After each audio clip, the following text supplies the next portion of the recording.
Hi there, I'm Garth. I'm VE1JAX, and on my previous video I gave a demonstration of using my elevated link Counterpoise out at Elmwood Park, and in this video I hope to show you how to build it, and maybe if you're interested in a kit I could supply you with one of those too. So again, I'd like to thank KB1VBR, that's Michael, and on his YouTube channel he actually built one of these for much higher power, a linked counterpoise, and his idea came from Greg, KJ6ER, and Greg put out some great information in a PDF file. If you go over to his QRZ page and send him an email, he'd be more than happy to email you the information on on his antenna design, or counterpoise design, sorry. And in his PDF file he went on to say, and he called this counterpoise, he called it the Performer, the Portable Elevated Resonant Antenna. Now I've used this with my Chameleon whip, which is 17 feet. I've also used it with my GRA Gable, which is also a vertical antenna, but it has a loaded base. And both Greg and Michael built theirs for 6 meters all the way down to 20 meters. So theirs was a 6-band counterpoise, mine's a 5-band counterpoise. I don't use 6 meters as a vertical. I only use my 6 meters on horizontal.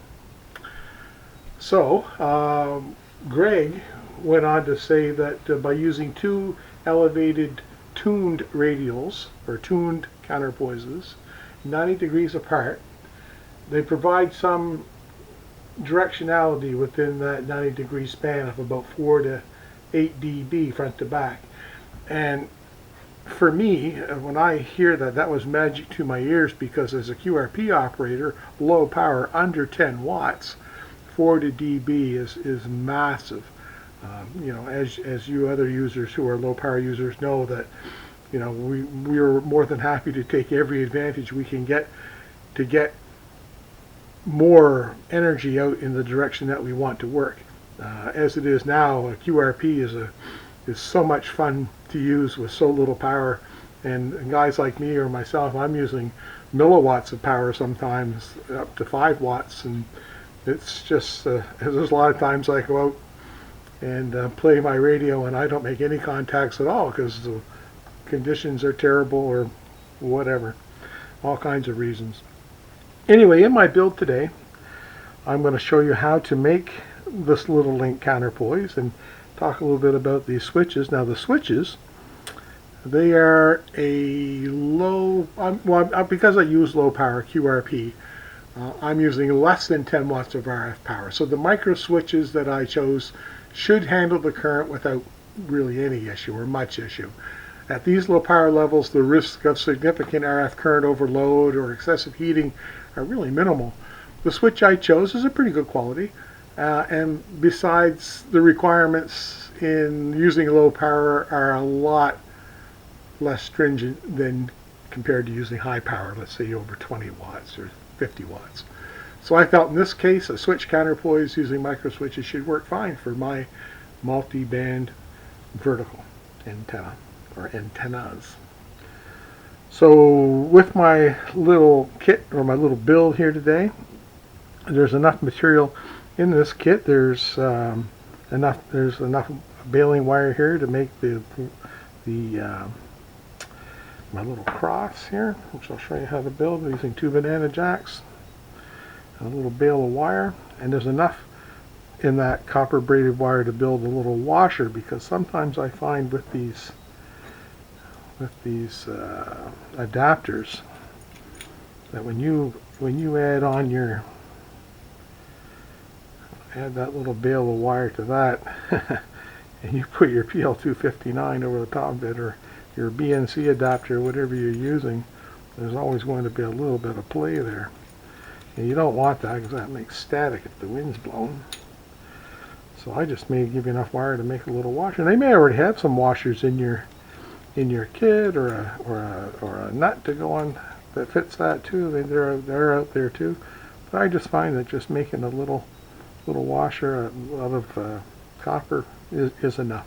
You can trim off that piece. I just have that there for a demo. So moving forward,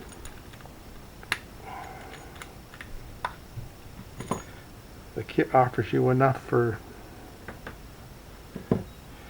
making those. There's the female BNC that's going to be used to make the little cross here. There's 2 banana jacks themselves. There's 2 little sheaths of shrink tubing that's going to go over the inside. There's a couple little screws in there that'll just cover that up and make it nice and secure so they don't work loose. There's actually 9 of the shrink tubing, because one of those pieces is going to go inside the banana jack here to hide that piece of wire. You have 8 micro switches, and of course each one of these will be cut in half, and that will cover each one of those pieces of wire that attach to those. And you'll see that in the build. And at the end of it all, there's going to be 2 aluminum ferrules that make the little loop at the end of the 20 meter span of this counterpoise. That's just for hooking to your tomato stake, and of course a couple little pieces of shrink tubing just for dressing to cover those up. And there's enough wire here to do both legs. They're 444 inches or 37 feet.